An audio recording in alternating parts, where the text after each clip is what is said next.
Okay, so when I do my Laptimes and special needs story time, I always start out with head, shoulders, knees, and toes. This is my focused attention, making sure everyone's paying attention.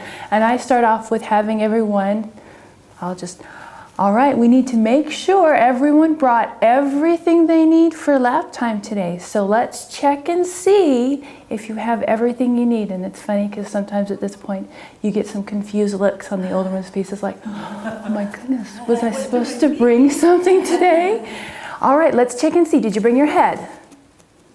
Everyone's got their head. I always start with the head because it doesn't matter. Everyone was born with a head. If you're here, you have a head. All right, so we have our head, and okay, what else? So what else are we going to need for lap time today? Let's see, we're going to need our toes because we're going to get up and move around. Are they there at the end of you? And we're going to need our eyes to see the stories and our ears to hear the stories and check and make sure they're there. And if I'm doing special needs story time, I usually make a comment at this point that we don't care how well they're working. We just want to make sure they're in the right place because I have 2 kiddos with hearing loss, so we know all about the ears that don't work. All right, and we're going to need our mouths to sing.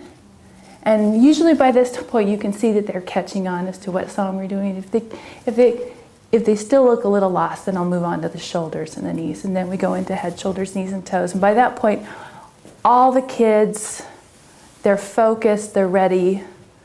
We're ready to start lap time and story time, and then I can go on into the program and the book, whatever I'm doing on from there.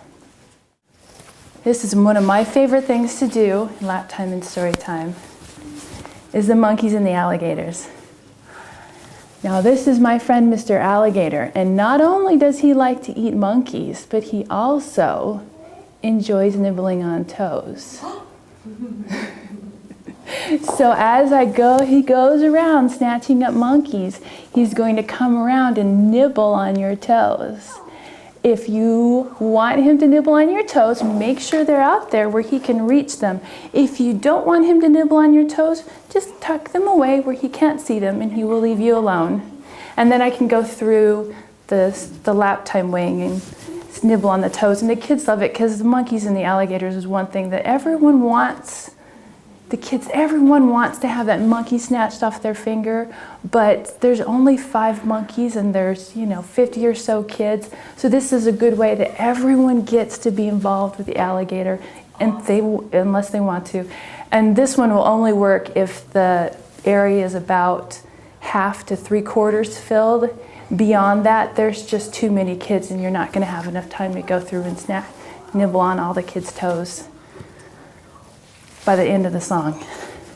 And then finally, since I do lap time, I always try and make sure that I do at least one interactive song that moms can remember and go home and practice and do with their babies.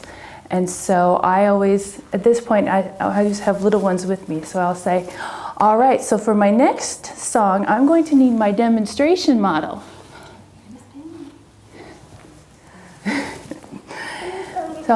So I'm lucky and I still have demonstration models at home. There have been times though where I've had to use a stuffed animal. So sometimes I'll bring a large stuffed animal eventually I will get to the point where I'll have to, maybe talk to, if you can see there's always an early arriver.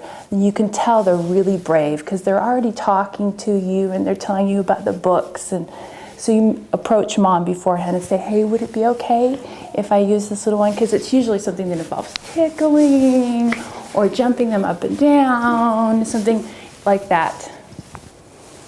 All right. Demonstrate? Yeah. Yes, so we're demonstrating. We'll do, what should we do? The snail one? Mm-hmm.